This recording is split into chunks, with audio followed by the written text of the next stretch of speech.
Yes, a very good morning to you and welcome to this edition of the program. Good morning, Anambra. It's that part of the breakfast show where we bring to you issues that has to do with you and me and of course the society, the citizens and the country in general. Well, this morning we're going to be talking about a very important issue that pertains the human being, and we'll be discussing national unity and sustainable democracy in Nigeria. We already have a guest in the house who will be telling us more on this. I'm talking about Mr. Lawrence Onozulike. He is the national president, Igbo for a Progressive Nigeria, IPAN. Mr. Lawrence, good to have you on the show.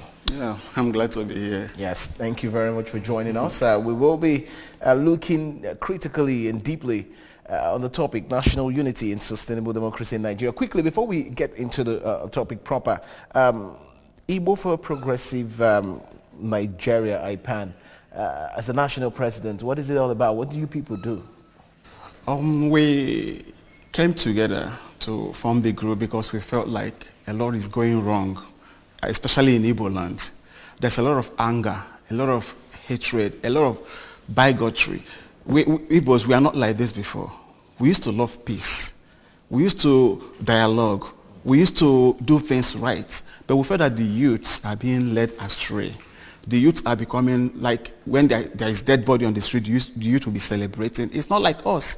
So IPAN felt like we need to come together to do something in Igbo land. We need to preach peace. We need to preach unity. No more division in Igbo land. We need to hold people trying to divide Igbos accountable. Let's stop this. Let's unite. We are brothers and sisters, no matter what. It's true that some of us are aggrieved, but there are better ways to channel it. Killing each other is not the right way. So IPAN is here to unite the Igbos and bridge the gap between Ndi Igbo and people from other regions in Nigeria. We want to unite. We want to preach peace. We want a better Nigeria. So you try to say that IPAN believes in one Nigeria? Yeah, actually we do. Okay, let's get deeper. What do you think are the things threatening the peace? Or where do you think we got it wrong as Ndibo? I think for a long time, Igbo leaders, they've been very, very aloof. They are not trying to carry the youths along. So this created a vacuum that somebody or some people use now to change the mind of the youths. Because right now, things are not right. The leadership of this, different governments that we had, they've not been doing well. They've not been carrying the youths along. They've not been developing the country the way it should. They've not been following, respecting basic fundamental human rights. There's a whole lot that are not right. So the youths are now aggrieved and agitated. So, but the thing is, like, there are so many ways to channel this anger rather than the way we are doing it. We are doing it all wrong. So okay, let's now look at democracy in general in Nigeria. How would you say we have fared when it comes to practicing democracy in this country? I think I'm not going to say that we failed. We are progressing, but maybe not at the speed that we're supposed to, because a whole lot of things are holding us back. First, our leaders, like I kept mentioning the leaders, they're not doing what they're supposed to do. They know what they're supposed to do, because most of them are very educated. They travel abroad, they see what is there, they come back home, then they try to oppress the people. They don't do what they're supposed to do. Ordinary basic infrastructure, they are not providing. The corruption is rampant. The system is not right. But even with all the challenges, we are taking baby steps, because all these countries that we used to compare Nigeria to, most of them they are distant for more than 100 years, some 200 years. We are just okay. We are not too young, but we are not like as old as they are. So we are taking steps. We are moving. But a lot needs to be done still yet. Do you actually think we're going to get to that point? Because you just cited issues of some countries, we compare Nigeria to had it rough until like over 100, 200 before getting it right. You think with the pace Nigeria is going, you think we're going to get it right someday? I think it just takes one good person, one good leader in Nigeria, one good president for a lot to change. We need a president that will unite the entire country. somebody that shows compassion, somebody that when something happens, he will feel it, somebody that can identify the core issues, the core problems, and actually tackle it. And with the way some people are coming up now, we might get something like that soon if the career politicians or the old politicians will let some of the young ones coming up lead. Let's talk about the youths, the Igbo youths particularly. How would you say we have fared, in this part of the climb? We know, way back that we always say that the youths are the future of tomorrow. Yes. And we know that when issues happen or when there are problems, when there are violence, when there are riots, if you look deeply with your investigation, you find out the youths are the one involved. How did we get to this point? The Nigerian system is quite difficult and confusing because a lot of people that you see on the streets protesting most times don't even believe in the protest. I spent most of my life in Sweden. If you see 100,000 youths on the road or on the street in Sweden, you have to listen. But in Nigeria here, where you can actually bring money and pay 100,000 youths to be on the street when they don't even know what they're protesting about, it's very difficult to know when is the right protest and when is the paid protest. It's too difficult to differentiate. So it makes it hard because when this comes up, it's always like, that person is sponsoring them, or that person is sponsoring them. They make it political. So it is difficult to know when to listen to the youths. But apart from that, the youths don't really have to protest for a good leader to know what to do. There are basic things you should know as a leader. Youth, good health is very important. Okay. Employment is very important. Good access to good education is very important. Basic infrastructure is very important. They don't have to protest for you to provide this. Why are you there? You made all these promises. And another thing is like, we have been doing things wrong in Igbo land for way too long. Every day we are told our issue is in Abuja. Our issue is in Abuja. That's one of the issues that IPAN wants to correct. Okay. Our issues are here in Igbo land.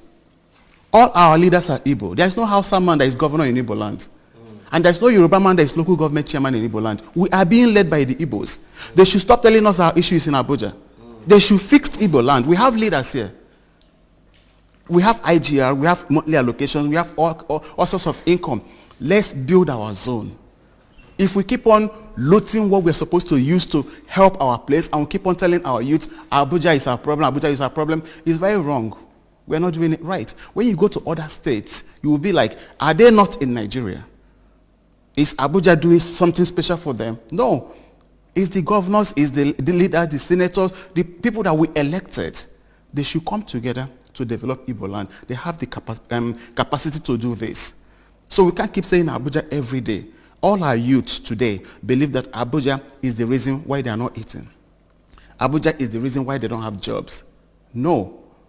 Abuja is doing a lot of wrong too. But our state leaders, our senators, people in the local government areas, why are they elected? Why are they? They are the leaders. For me, Igbos are being led by the Igbos. We are not being led by the Hausas. So we should hold our leaders accountable. Holding leaders accountable is not a bad thing. In Igbo land, they see it as an insult, but it shouldn't be an insult. When when Obiano built the airport, IPAN rejoiced. All IPAN zones in Nigeria and in diaspora, we rejoiced for close to 1 week. We celebrated Obiano. But if there's something that we felt that he's not doing well, we'll still let him know. It's not an insult. It's about the people. The democracy is about the people. So the people should be able to speak. We want also roads. People are dying on this road. We want it fixed. You're not going to force the governor. You just let him see something happening there. Maybe he doesn't know it's happening. So it's work of the people. It's our work to let the governor know that something like this is happening there. So it's not left for him because he's the one sitting on that table. He's the one seeing the entire state. We are seeing portions. We notify him here. Other groups are notifying him there. He will choose what is most urgent to fix. But we have to bring them to his notice first. After the war, there was this, after the war, the Igbos have always been known for being industrious, we don't know how to depend on people. We've always had this thing going for us, and maybe it's one of the reasons why a lot of other tribes in Nigeria are scared of the Igbos. I wouldn't say if that's the reason, but we are known as industrious people. We're known as people who can go out for something we want and we achieve it. Now, you said something about it is the Igbos that are leading the Igbos. Do you feel that the reason why a lot of infrastructure is not, in the southeast area is because the Igbo leaders has refused to make that happen? Or because, like you said, time and time again, we're always blaming the federal government. We're blaming the federal government. Do you feel, away from the federal government, do you feel the Igbos can make things go on perfectly fine for themselves? We can, actually, and we should. Maybe not perfectly, but better than it is today. We have enough billionaires to build so much industries here that there will be excess jobs, that Igbos will have so much job that we have to import people to work in Igbo land. We should, but where are the factories? Kaduna, Sokoto, Lagos, Ogun State. They are not here. Why? Maybe I have to let them debate that with the leaders. But that's not right.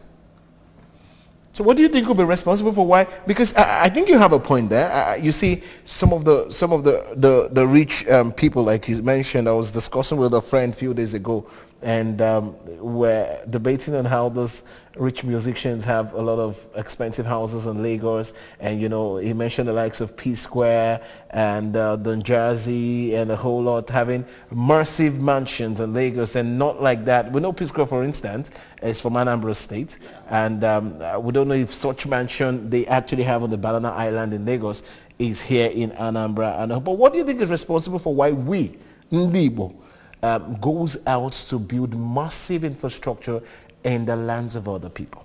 I think we have this, I will call it attention seeking, because I live in Europe. Not that I'm disparaging the Igbos. I am Igbo and I'm proud to be Igbo. But some of the things we do are not wrong.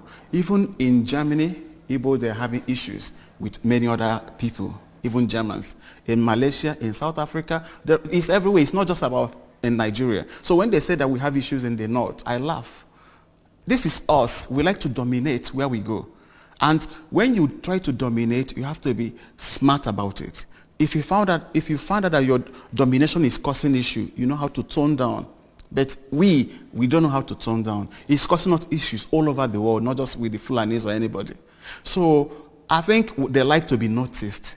They felt like if you do it at the national level, you'll be noticed. But if you do it down here, nobody will see you. But they don't know that if you start doing it down here, the camera will turn to this area. You will still see, you will be seen anyway. Because I don't see somebody like Atueze now. He doesn't make noise in Lagos. He makes noise more down here in the east. But he's still very well seen and well known. So I think after the war, a lot changed. Igbos, we have this inferiority complex after the war that we need to change back. We need to get our confidence back. And I feel like Igbo leaders are not helping us get it back, because they felt like maybe if we get it back, we become too big, we challenge them. They want us to remain like that, because they will go to Abuja, wine and dine with these Northerners. They all live together. They are best friends. They spend every evening together. Then they will now come down to East and tell us, these Northerners, they hate you. That's not right. If we sent you to Abuja to represent us. If they hate us, fight for us there. Let them take our grievances to them. Let them know that we are angry, we are not happy. But you can't whine and be happy with them. Tell them, don't mind these people. Then you come back to us and say, don't mind these people. So they're holding us down. We are not coming up. The inferiority complex is there. And a typical Igbo child in Lagos now, like a girl. There was a time we were at work somewhere, and somebody played Finos music. An Igbo girl said, stop playing that man, he sounds too Igbotic. You have to show that you hate Igbo to belong. That's where we're battling today, and we need to change that. It started after the war. If well, I don't know how true it is. That's not Igbo. What's your take on that? Because Imago, when you say we the Igbos need to come together, we can work together, work in unity and all of that. do you feel that that's true? We are actually capable.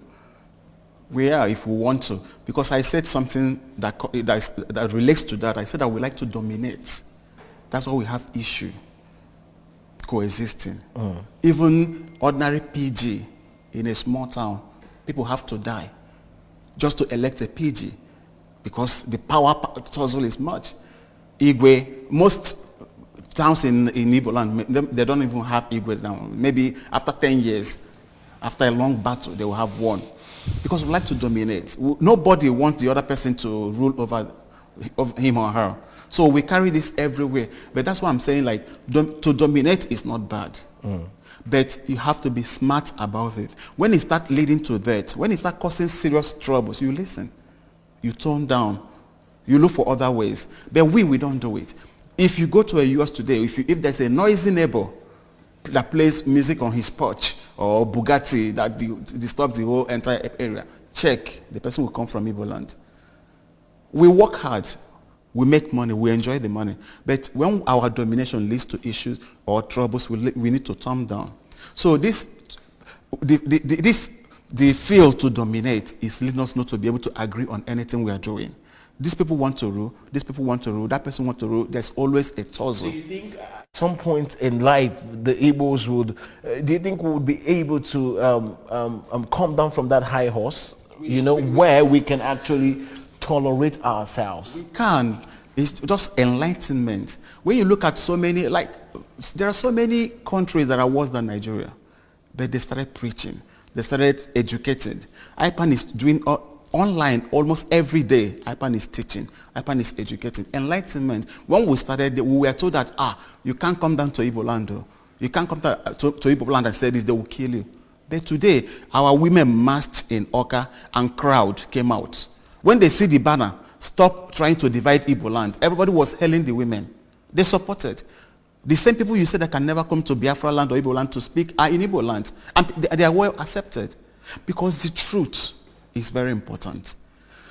We have to keep teaching, educating. That's what we need. But if we persist and remain consistent, we will change a lot of things in Igbo land. Let's look at the national unity generally, Nigeria as a country, because we're talking about national unity and sustainable democracy in Nigeria. Time and time again, the presidency has, spoken that he is for everybody and he's for nobody.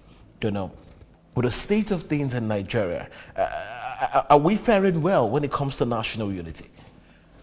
I think we are not faring the way I wish we should. But I think we are partly part of it. We, the citizens, are partly part of it. Because what we desire sometimes is not actually what we need.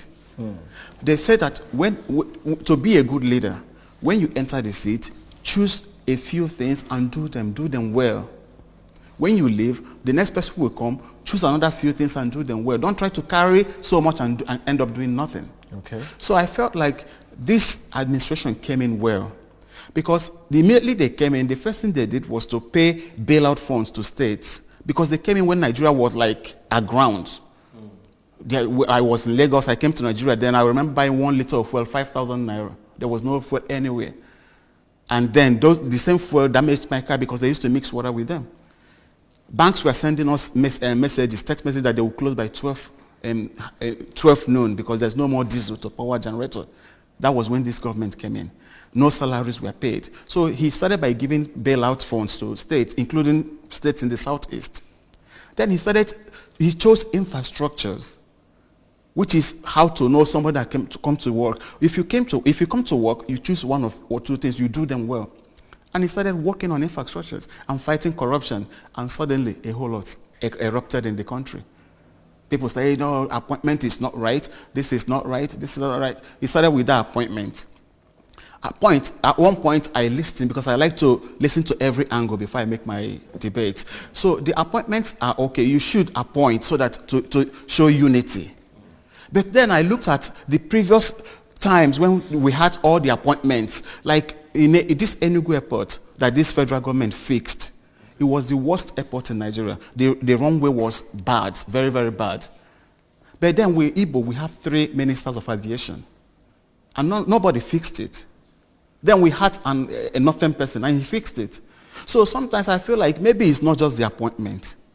Maybe it's the attitude. Look at the roads. Before this government came in, I'm saying the good parts of this government. There are other parts that didn't do right. But before they came in, it was difficult to drive from Onitsha to Awka. But now they are fixing this road for us. They are fixing Enugu-Port Harcourt Road. Aba Omar here, Owerri Road. They are fixing everything. Then they honored heroes in every land. They honored Nnamdi Azikiwe by building the mausoleum. Then they honored Abiola. So they're just trying, they are doing more for the South, in my own thinking. Because there was a time that these people started protesting in the North.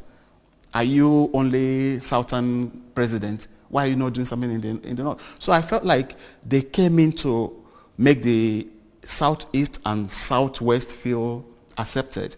Then look at Igbo businesses. Anamco was dead. Nobody, they weren't doing anything. But he revamped it. They are selling 3,000 trucks now to Dangote. They are doing massive business. Look at Costaris, revamped. Look at Peace Airline, revamped, is one of the biggest now. So Innocent. Government agencies, federal government agencies are buying cars from Innocent. In fact, they are buying only Innocent. So I think that there is something good happening. But I don't know, Igbos, we already don't like the people at this federal government. Do you feel one of our challenges is because we dwell more on the negativity in the country? Because I understand that, we the citizens, we have this belief in mind that, this particular person is doing this, is doing that, is doing the other one, that we don't take our time to count our blessings and name them one by one. For instance, looking at the good part of a particular person, before passing judgment. Do you think that could have been one of the reasons why we're where we are? Yeah. But you've said it. We are not objective in our reasoning. And sometimes the people we are looking up to teach us, when they hate somebody, they pass that hatred down to us. And we don't ask questions. Because I don't know why you should be like living in Sokoto or in Kano for 30 years, made your money there, train your children there, and somebody now will tell you that people in Kano or Sokoto hate you. And you say it's true. How? Do you need somebody to tell you that people you're living with hate you? You should know.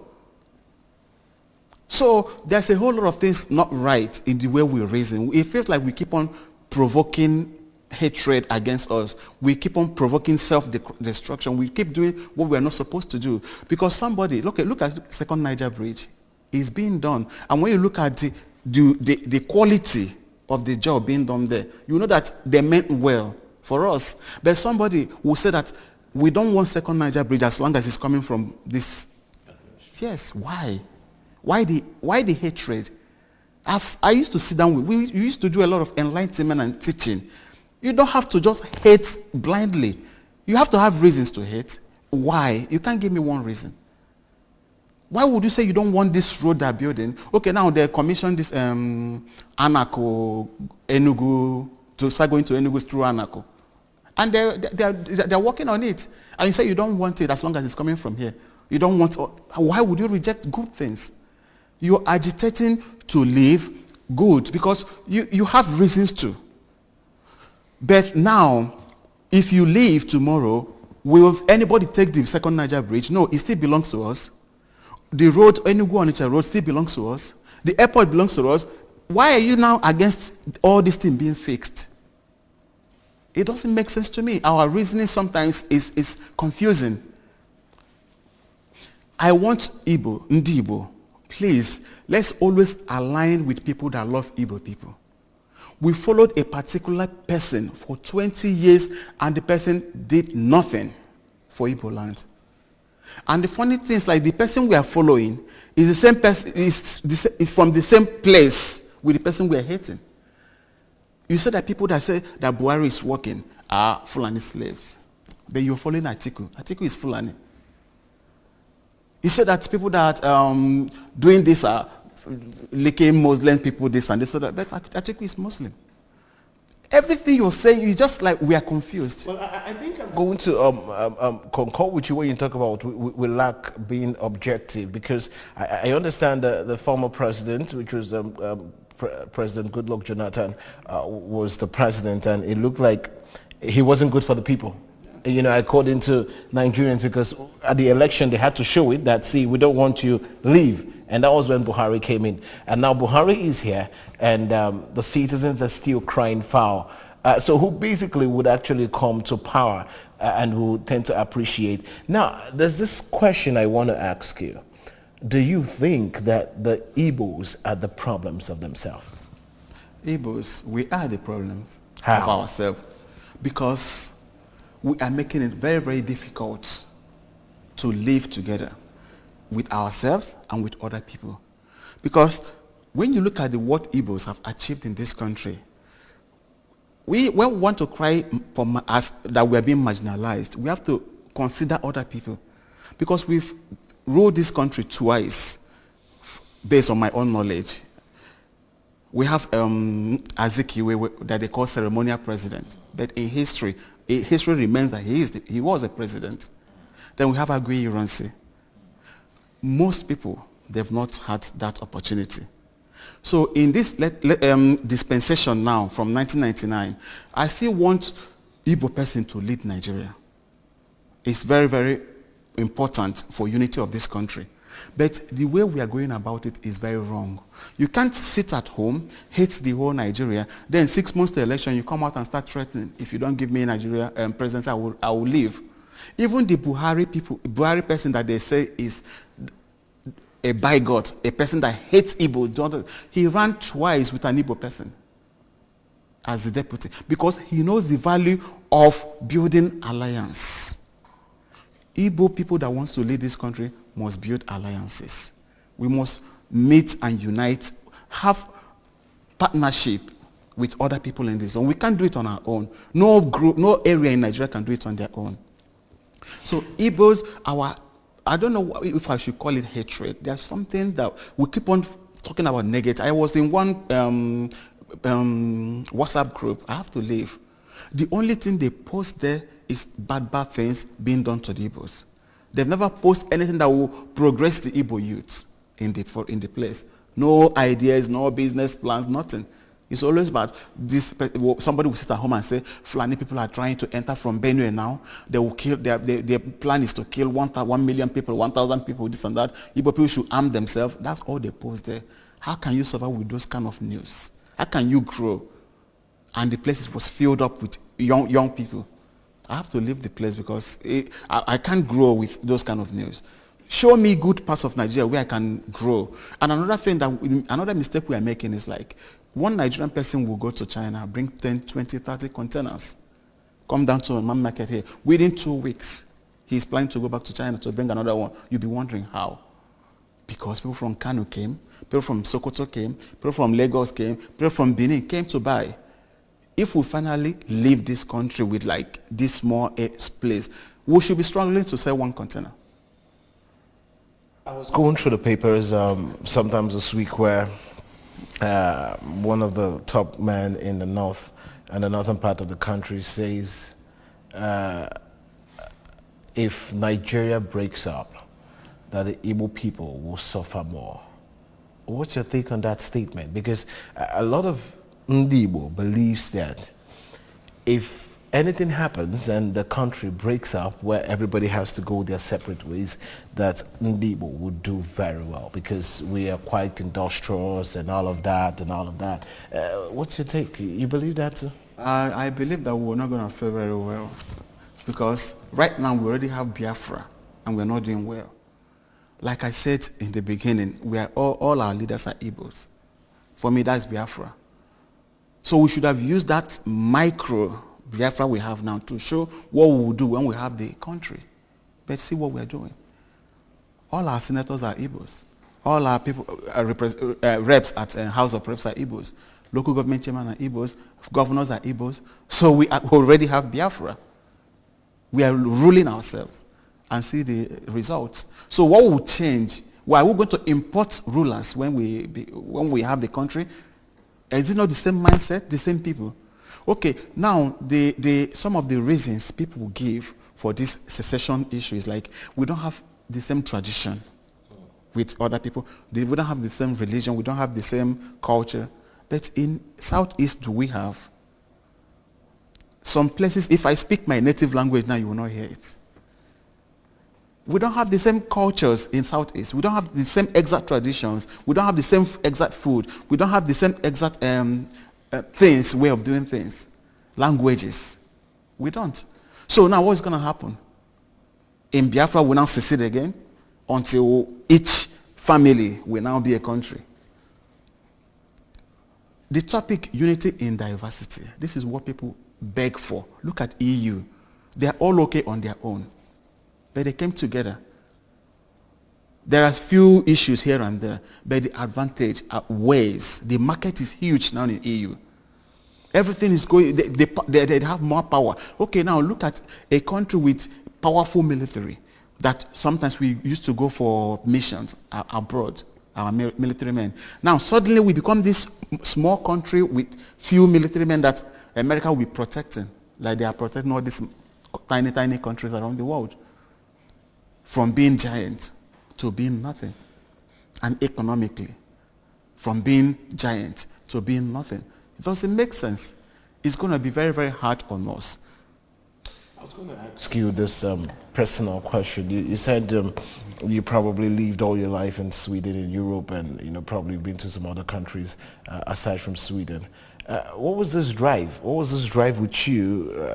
Probably, coming up with the IPAN and all of that. Was it because you saw what it was like there in Europe and you feel like, what, I can bring some of these things I really see that are good back to the country?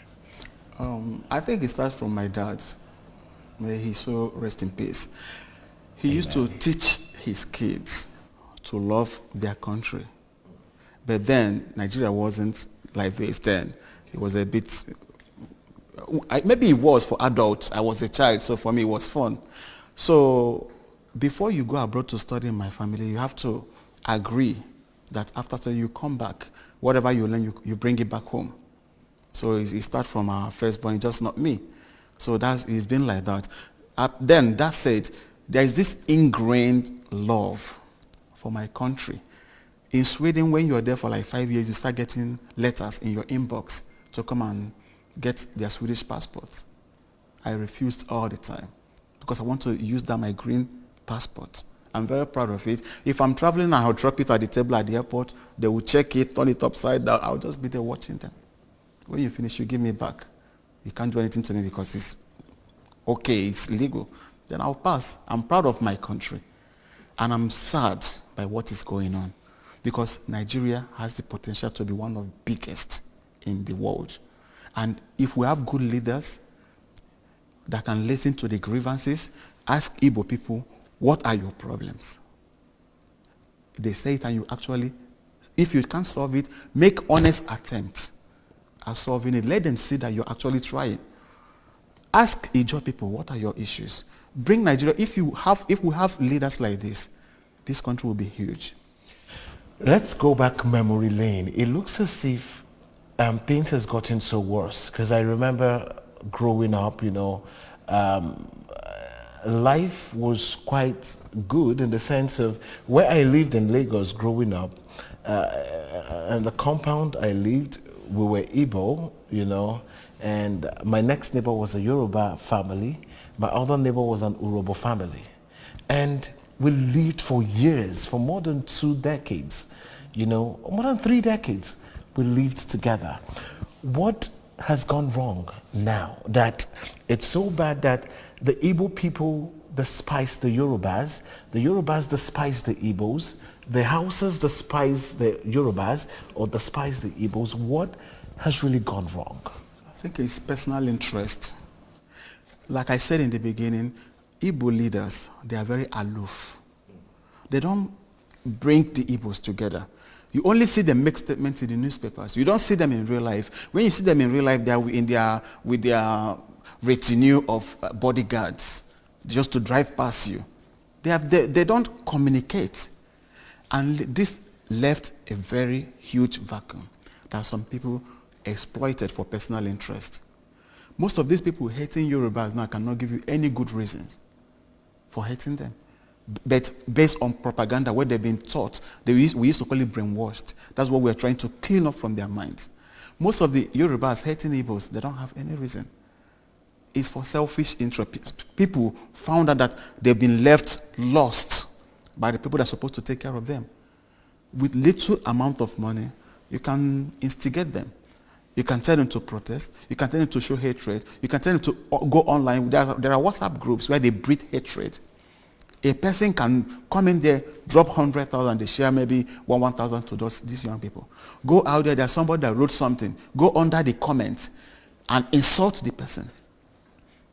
Suddenly, something that you posted for like a day that is there, suddenly within 5 minutes, there will be 1,000 comments.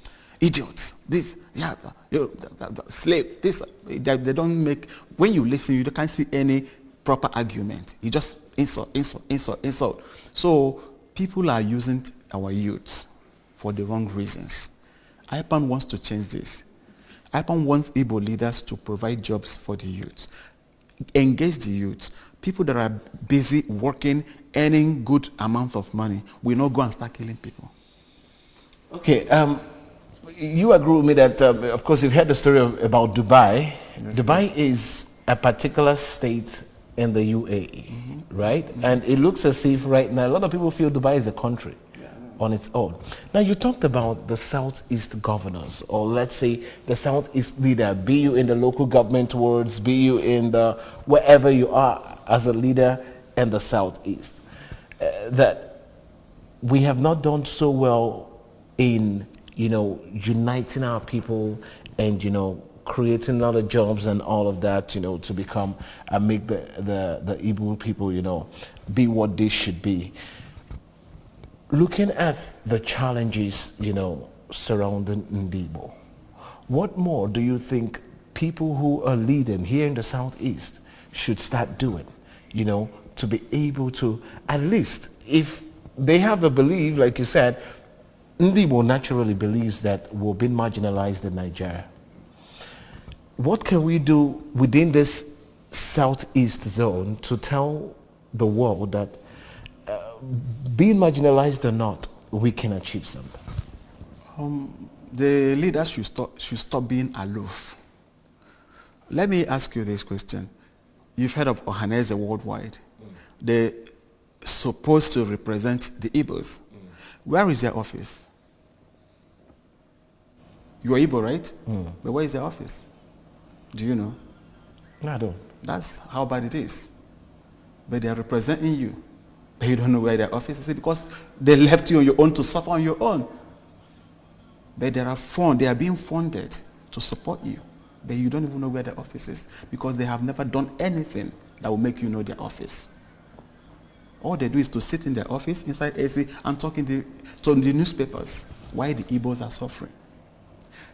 Our leaders should change the narrative.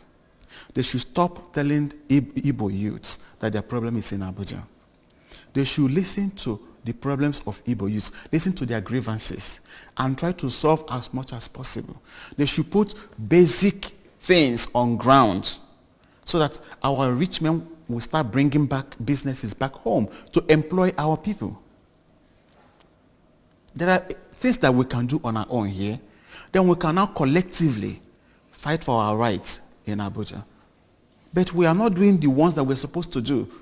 First, we can't wake up one day and say, let's go to Abuja and fight. Where is our own monthly allocation? A lot of people have talked about restructuring.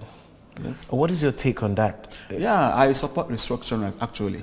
But we used to have regional leadership until Igbo man stopped it. And we're not even talking about that we stopped it. Agui Ironsi stopped it. I don't know why we're not talking about that. We just changed history. We want to go back to it. But let's stop blaming someone else on what we did. It used to be regional. And I support it if we can go back to it. So that people can develop at their own pace. And I know Igbo will develop very fast because we like to dominate, we like to compete. We won't like another region to be better than us. Because when it was practiced what I read in history, Igbo land was doing very, very well. So if we go back to it, we'll do well again. Let's talk about the factors, some of the factors as regarding sustainability in democracy. Now, we have been practicing democracy since for a very long time now, and a lot of people feel like we are not practicing democracy in its true form.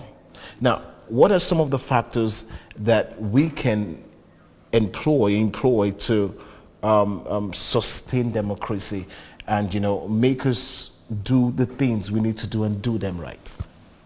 There's no country in this world that is practicing democracy in true form. It's not possible. What I think is, when you take democracy, you already know the basic things. Then build it around your own climate, the way it will suit your country. The way they practice democracy in the US is not the way they do in Japan. It's not the way they do in Thailand. You have to know what your people want, how your area, your tradition, your customs, then you build around it. But then there are basic things you must do. You have to respect the rights and the will of the people. No matter where you're, no matter the country you are, no matter the custom, the tradition, respect the citizens because they're supposed to have the power. You must provide basic infrastructures. No matter the country, no matter the tradition, there are basic things. Obey the rule of law. Then you have to strengthen security institutions. In Nigeria here, when you break the law, you start pleading. You start wanting to give the police money. We the citizens don't even obey the law. We don't even do our own part as the citizens. We break the laws all the time. If you have money, you can do anything in this country. While you are shouting, oh, government is not doing well. All right, I'll perch you there. Well, if you're just joining us, this is Good Morning Anambra, and we have been talking about sustainability, national unity and sustainability, sustaining democracy in Nigeria. We'll go to the street now to hear from people what they really have to say about national unity and how far we've fared as regarding, the rule of democracy in Nigeria. We'll be right back. Stay with us. Now, I believe that it will be very, very, very difficult to achieve in the sense that the corrupt leaders can't make it possible. But if we, the youths, or the people that are being governed, can bring themselves together, maybe by revolution, I think it is possible. Now, unity and sustainable democracy. We start the training from the grassroots, the primary school, then secondary, then university level. That's where we can now get and achieve our goal. These things are very easy to achieve when we face realities. They need to return the system back to the days before Gowon began to create the state. We need to go back to West, North and South. So that people can manage their economy, people can manage their people, so that they can work within a common sense.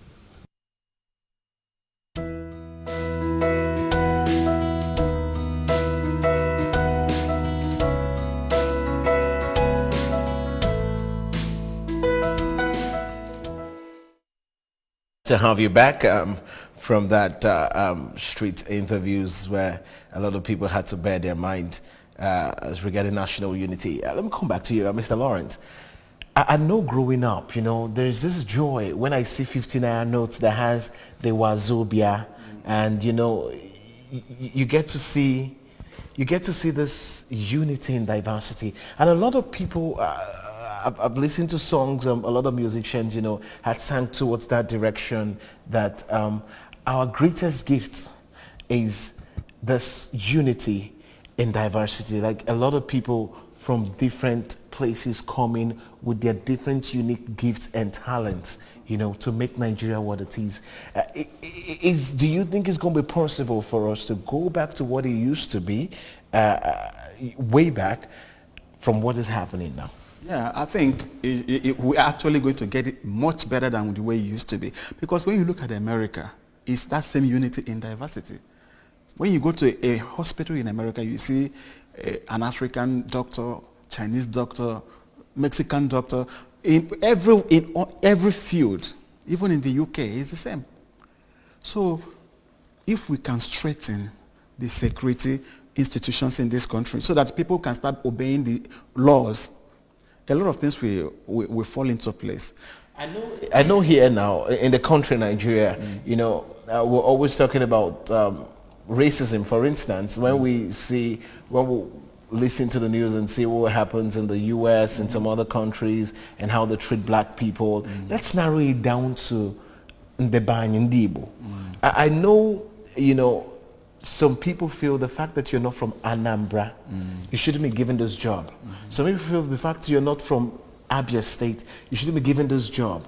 You know, I can remember way back, there was a time I was actually looking for a job, and you know, I got into this medical, it was a hospital, and because I actually did something medical in school. So I got there to see if I could get a job, and you know, when I even met the CMD of the establishment, you know, before I got to see the CMD, the secretary asked me, where am I from?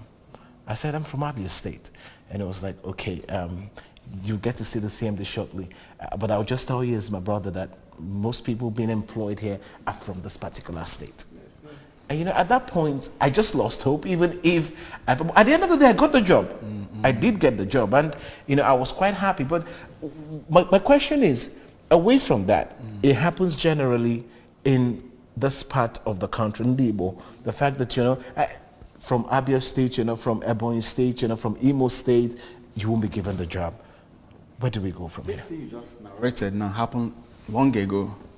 And the fact that you still remember it now shows that it disturbed you. So when Anambra and Enugu separated, the first thing that was done was to chase all the Anambra people away from Enugu. You can go and check this. Yeah. When they divided Imo and Abia, Yeah. Abia chased all the Imo people away. Yeah. So it's been happening, and it continues to happen. A friend of mine that returned from the UK was looking for a job. Then he went to the place that was recommended for him before he came back to Nigeria. They didn't look at his papers. He was overqualified. But the question was like, are you from Unewi? When he said no, it was like, oh, okay, sorry. The order from the above was like, you have to be from. So he went back to the UK. Because I kept preaching to him, come back, we need to fix Nigeria. He was like, no, not in this way. He can't lose all the things he has built up there to come and be facing this thing in his own, not in Nigeria, but in Igbo land as well. But then you see this even in Omun now. If you're not from so family, you don't belong in the meeting. You don't belong in this. So it's ingrained in us, and we are not exporting it, which is not right. So, but we can't say because such is happening, we're going to give up. Again, a lot of things that were happening in Igbo land, they said there was a time, I wasn't there then, that if you have twins, they will have to throw you into the bush or cast you away. That's the point. So, but because of education, it stopped. So a lot of things that are going on, we have to start educating our people. So you're the national president of IPAN, because as we round off, we want to know, when it comes to the area of sensitization, what are your aims? What are your goals? What are your aspirations of this group to, you know, drive home your point as, you know, promoting national unity? Okay. We have many missions. The most serious part, one of the most serious of them are, we want to maintain one Nigeria, because Igbos like to move around. We need the space. We cannot be confined in a very tight space. We won't survive. Then we want the development of the Southeast. That's where we start holding our leaders accountable. We can't keep telling us Abuja is the problem anymore. No. We want to know what you're doing with the ones you have, with the one we have. What are we achieving with them? So we want development of the Southeast, one Nigeria. These are the two important things. And we educate the youths, because we need to change the narratives. We both are not hateful. We are not bigots. We are not killers. Because when they have to go and burn police station in Imo State, burning the people inside the cell, it shows that I have to ask questions. This is normal Igbos. Igbos cannot go and burn police station and not release their people, even though they are criminals, but why burn them inside? So something is wrong. If Igbos are doing this, then something has changed. Our mind is no more at the right place. So IPAN is trying to correct a whole lot of things. But the basic mission, development of the Southeast and one Nigeria. These are the two basic. How far has IPAN gone in this regard? We've done quite a lot, because we started by trying to win the hearts of the Northerners and the people from the Southwest. And over the 1 year that we've been in existence, we achieved this. The Northerners and Southwest people, they love IPAN. So we are now down here to the East to win the heart of the Igbos by exposing what they don't know, by teaching, by enlightening them, by orientating, so that when we win the hearts of the Igbos, we can now merge. So quickly, before we leave this morning, what are your parting words to Ndibo and of course Nigeria in general? My parting word to Ndibo: please be objective when you reason. Somebody must not pass hatred down to you. Think, see, then judge. Nigeria, and most especially the federal government, listen to the grievances of the people, not just the Igbos, but Nigeria as a whole. Try to solve them, because unity of Nigeria is paramount. Thank you very much. Well, this is really refreshing this morning, I must tell you, on a Good Friday.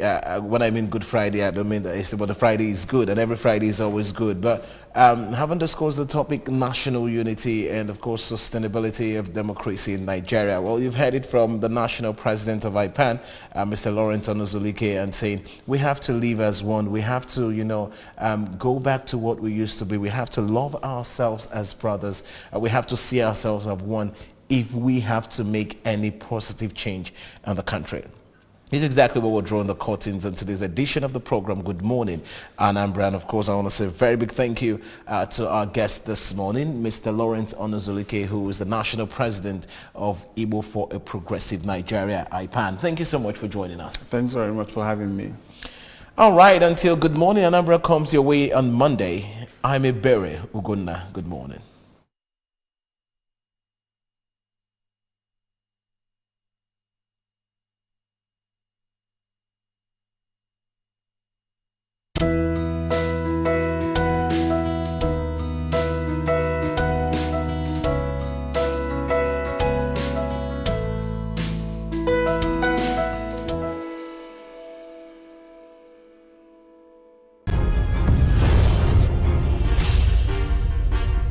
This is ABS, Heartbeat of the East.